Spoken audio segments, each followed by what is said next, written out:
كيف تنقبل في منحة جامعية بسرعة؟ إذا كنت تحلم تكمل دراستك بجامعات محترمة ومن غير ما تدفع كتير، فالمنح الجامعية هي طريقك. بس كيف تنقبل بسرعة؟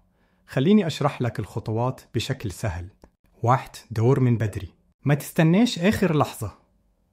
ابحث من بدري عن المنح اللي بتناسبك، سواء محلية أو دولية. استخدم مواقع زي DAD، تركيا بورسلاري، سكولارشيب بورتل وغيرها. 2.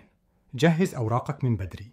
زي ما بتحضر شنطتك قبل السفر، لازم تحضر ورقك قبل ما تفتح المنحة. أهم الأوراق: سيرة ذاتية كويسة، رسالة دافع ليش بدك المنحة، توصيات من مدرسين أو دكاترة، شهاداتك مترجمة تخليك مميز.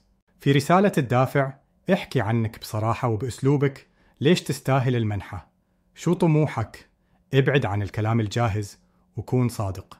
4. قدم بدري وراجع طلبك. ما تأجل التقديم، قدم بأسرع وقت وراجع الطلب أكتر من مرة قبل ما تبعته. 5. تابع أول بأول. بعد ما تقدم خليك متابع بريدك، مرات بيطلبوا أوراق زيادة أو مقابلة، وكل ما رديت بسرعة فرصك تزيد.